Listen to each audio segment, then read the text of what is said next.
পৌরসভার বোর্ড মিটিংয়ে শুরু হওয়ার আগে তুমুল উত্তেজনা কাউন্সিলরদের মধ্যে। হিমশিম খেলেন পুরপ্রধান। স্থানীয় প্রশাসনিক স্তরে এলাকার কাজকর্ম উন্নয়নের বিষয়ে আলোচনা করতেই বিভিন্ন পৌরসভায় করা হয় বোর্ড মিটিং, যেখানে স্থানীয় পৌরসভার অন্তর্গত সমস্ত ওয়ার্ডের শাসক বিরোধী কাউন্সিলররা অংশ নিতে পারেন। তবে আজ গারুলিয়া পৌরসভায় ঘটল বেনজির ঘটনা। গারুলিয়া পৌরসভার 21টি ওয়ার্ডের মধ্যে একটি ওয়ার্ডে নির্দল কাউন্সিলর, অপর আর একজন সিপিআইএম এর কাউন্সিলর। তবে আজ গারুলিয়া পৌরসভার 9 নম্বর ওয়ার্ডের কাউন্সিলর মকসুদ হাসান বোর্ড মিটিং শুরু হওয়ার আগে নিজের দাবি দাওয়া তুলে ধরে মিটিং বানচাল করার চেষ্টা করেন। বোর্ড মিটিং রুমের গেটের সামনে দাঁড়িয়ে দীর্ঘক্ষণ তর্কাতর্কিতে জড়িয়ে পড়েন নির্দল কাউন্সিলর মকসুদ হাসান। পাল্টা তৃণমূল কাউন্সিলররাও মিটিংয়ে বাধা পেয়ে নির্দল কাউন্সিলরের সাথে তুমুল বাগবিতণ্ডায় জড়িয়ে পড়ে। যদিও কাউন্সিলর তার দাবি দেওয়া জানিয়েছেন পুরপ্রধানকে। তিনি বলেন, এলাকার একাধিক রাস্তা খারাপ, স্থানীয় শ্মশানঘাটও মাঝে মধ্যেই বন্ধ করে দেয় পুরসভা। সেই বিষয়গুলি একাধিকবার জানিয়েও কোনো লাভ হয়নি, তাই আজ বোর্ড মিটিং আটকাতে বাধ্য হয়েছি। পাল্টা পুরপ্রধান রমেন দাস বলেন, একাধিকবার ওর সাথে কথা বলার চেষ্টা করেছি, বোর্ড মিটিংয়ে ডেকেছি, কিন্তু আসেনি। নাটক করার জন্য এসব করে।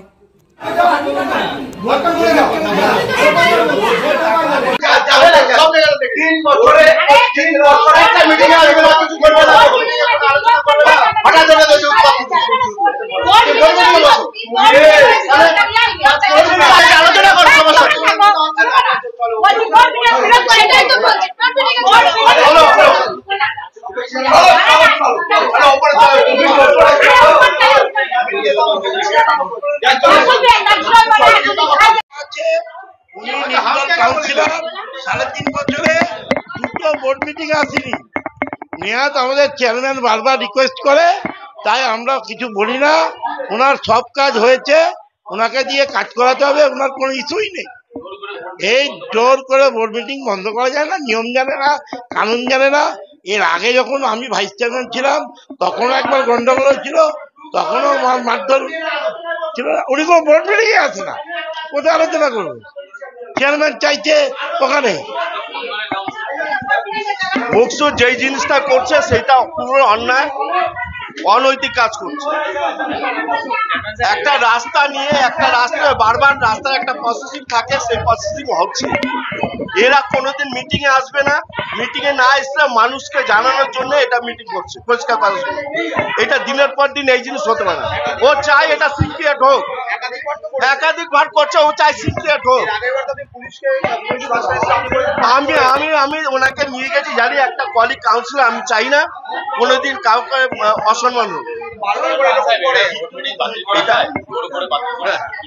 এটা হাস্যকর ব্যাপার, আপনারা জানুন, আপনারা বলুন, আমার কিছু বলার নেই। এখানে পাড়ার লোককে বলে দিয়েছে, সাংবাদিককে বলে দিয়েছে কাজ করে। বোর্ড মিটিং বন্ধ করতে পারি না। দেখেন, প্রতিবাদ আমি বারবার কথা বলেছি, বারবার এসছি, বসেছি, সবকিছু করেছি।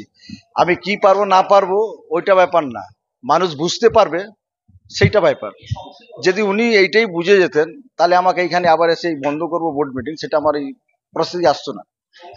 সমস্যা কি, দীর্ঘদিন থেকে কোনো রাস্তা হচ্ছে না।